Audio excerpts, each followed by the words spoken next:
Right, ఇక తమిళనాడు రాజకీయాలు తెలంగాణకు చేరుకున్నాయి. తమిళనాడుకు చెందినటువంటి 5 కాంగ్రెస్ ఎమ్మెల్యేలు హైదరాబాద్లో మకాం వేశారు. శంషాబాద్ నోవెటల్కు చేరుకున్నారు ఎమ్మెల్యేలు. ఇక తమిళనాడులో రాజకీయ సంక్షోభం ముగిసే వరకు కూడా ఎమ్మెల్యేలు హైదరాబాద్లోనే ఉంటారంటూ కూడా తెలుస్తోంది.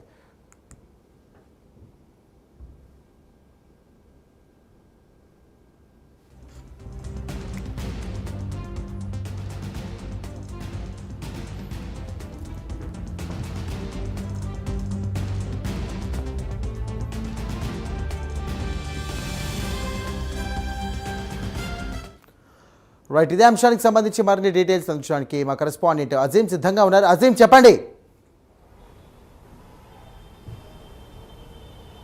తమిళనాడు కాంగ్రెస్ ఎమ్మెల్యేలు ఏదైతే తెలంగాణలోని శంషాబాద్ నోవాటెల్ హోటల్లో ఉన్నారు. అయితే తమిళనాడు రాజకీయాలు తెలంగాణకు చేరాయని కూడా చెప్పుకోవచ్చు. మే 7వ తేదీనే ఏదైతే తమిళనాడుకు సంబంధించినటువంటి కాంగ్రెస్ ఎమ్మెల్యేలు 5 కూడా ఏదైతే హైదరాబాద్కి చేరుకున్నారు. అయితే నిన్న రాత్రి వీరు అసలు ఉన్నారా లేదా, అసలు వెళ్ళిపోయారనే ఒక కన్ఫ్యూజన్ అయితే అందరిలో ఉండేది. ఎందుకంటే నిన్న రాత్రి విజయ్ 3వసారి కూడా తమిళనాడు గవర్నర్ కలిసిన తర్వాత ఏదైతే అక్కడ రాజకీయ సంక్షోభం ఏదైతే ఉందో అది తీరిపోయింది. సో ఖచ్చితంగా విజయ్ ఏదైతే సీఎంగా ప్రమాణ స్వీకారం చేస్తున్నారని వార్తలు వినిపించిన నేపథ్యంలో వీరందరూ కూడా వెళ్ళిపోయారని చెప్పి కూడా వార్తలు వచ్చాయి. 2 బై రోడ్డు, 3 ఏదైతే ఫ్లైట్ రూపంలో కూడా తమిళనాడుకు చేరుకుంటారని వార్తలు వచ్చాయి. కానీ చూస్తే అక్కడ రాజకీయ సంక్షోభం ఇంకా అలాగే ఉన్నటువంటి నేపథ్యంలో గవర్నర్ నుంచి అక్కడ క్లారిటీ లేదు. ఎందుకంటే సంఖ్యాబలం అక్కడ విజయ్ చూపించలేకపోయారు. సో ఈ నేపథ్యంలో తమిళనాడులో రాజకీయ సంక్షోభం పూర్తిగా తొలగిపోయేంత వరకు కూడా విజయ్ సీఎంగా ప్రమాణ స్వీకారం చేసే సమయం వరకు కూడా అందరూ కూడా ఏదైతే కాంగ్రెస్ ఎమ్మెల్యేలు 5 కూడా ఇక్కడే తెలంగాణలోనే ఏదైతే నోవాటెల్ హోటల్లోనే ఉండాలని చెప్పి కూడా హైకమాండ్ నుంచి ఆదేశాలు వచ్చినా కూడా తెలుస్తుంది. సో ఈ నేపథ్యంలో తెలంగాణ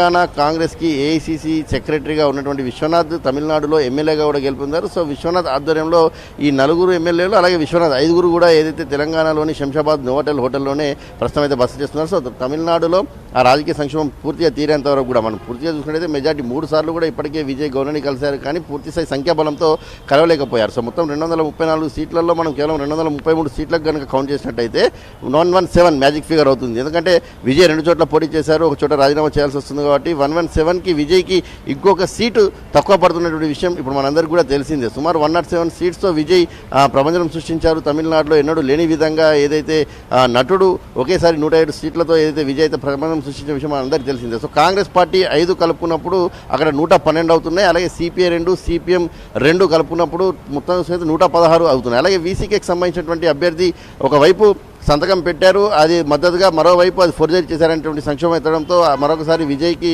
అడ్డంకి ఏర్పడింది. సో ఈ నేపథ్యంలోనే ప్రమాణ స్వీకారం కూడా వాయిదా పడిన విషయం మన అందరికీ తెలిసిందే. సో ఈ రాజకీయ సంక్షోభం అంతా కూడా పూర్తిగా వీడేంత వరకు కూడా అందరూ ఆ కాంగ్రెస్ పార్టీకి సంబంధించినటువంటి 5 ఎమ్మెల్యేలు తెలంగాణలోనే ఉండాలి. సో తెలంగాణలో హైకమాండ్ ఆదేశాలు వచ్చేంత వరకు కూడా తెలంగాణ విడిచి వెళ్ళకూడదు, ఆ శంషాబాద్లో ఉన్నటువంటి నోవాటెల్ హోటల్లోనే ఉండాలని చెప్పి కూడా వారికి ఆదేశాలు అందించినట్టు కూడా తెలిసింది. సో దీనికి సంబంధించిన వ్యవహారం అంతా కూడా తెలంగాణ కాంగ్రెస్ పార్టీకి సంబంధించినటువంటి నేతలు వారిని అయితే చూసుకుంటున్న పరిస్థితి మనకు కనిపిస్తుంది. మరి ఏదైతే తమిళనాడులో ఏర్పడిన రాజకీయ సంక్షోభం మరి ఈ రోజు రాత్రితో కూడా వీడిపోతున్న వార్తలు వినిపిస్తున్నాయి. మరి వీడుతాయా లేదా, విజయ్ సీఎం అవుతాడా లేదా, ఎందుకంటే రోజుకి అక్కడ రాజకీయ పరిణామాలు పూర్తిస్థాయి కూడా మారిపోతున్నాయి. గవర్నర్ అయితే ఖచ్చితంగా పూర్తిస్థాయి మెజార్టీ సీట్ మ్యాజిక్ ఫిగర్ ఉన్నటువంటి ఏదైతే సంఖ్యాబలంతోనే రావాలి, అప్పుడే అవకాశం కల్పిస్తామని చెప్పి కూడా చెప్పారు. సో ఇప్పటికీ విజయ్ 3 సార్లు కూడా గవర్నర్ని కలవడం జరిగింది. మరి ఈ నేపథ్యంలో అక్కడ రాజకీయ సంక్షోభం ఎలా తీరుతుంది, సో ఎటువంటి పరిస్థితిలో వెళ్తుంది, ఎందుకంటే విజయ్ కూడా వీసీకి ఎమ్మెల్యేని కూడా కలవడానికి కూడా ఏదైతే ప్రయత్నం చేస్తున్నారు. సో ఇలా పూర్తి స్థాయిగా తన పూర్తి మెజారిటీ బలాన్ని, మ్యాజిక్ ఫిగర్ బలాన్ని కూడబెట్టుకునే ప్రయత్నం అక్కడ జరుగుతుంది. సో కాంగ్రెస్ పార్టీకి సంబంధించిన 5 ఎమ్మెల్యేలు ప్రస్తుతం వాళ్ళు డిఎంకే తోటి ఉన్నా కానీ డిఎంకే నుంచి కూడా వాళ్ళు బయటకు వచ్చేసి ఆల్రెడీ ఏదైతే విజయ్ పార్టీకి మద్దతు ఇస్తున్న విషయం కూడా మనకు తెలిసిందే. సో ఈ నేపథ్యంలో మరొకసారి వారు అటువైపు చేరకుండా, ఎవరి ప్రలోభాలకు లొంగకుండా, ప్రలోభాలకు గురి కాకుండా వారి విజయ్కి అంటే ప్రజాస్వామ్యంలో ఏదైతే హైయెస్ట్ మెజారిటీ విజయ్ పార్టీకే సీట్లు వచ్చాయి. సో విజయ్కే వచ్చాయి కాబట్టి విజయ్ లాంటి వారికి మద్దతు ఇవ్వడం కరెక్ట్ అని చెప్పి కూడా కాంగ్రెస్ పార్టీ భావిస్తున్న నేపథ్యంలోనే వారిని అక్కడి నుంచి క్యాంపు తరలించి ఇక్కడ తీసుకొచ్చినట్టయితే తెలుస్తుంది. సో మరి అక్కడ రాజకీయ సంక్షోభం వీడంత వరకు తమిళనాడుకు చెందినటువంటి 5 ఎమ్మెల్యేలు హైదరాబాద్లోనే ఉండనున్నట్టయితే మనకు తెలుస్తుంది. Sairam. Right, thank you Azeem.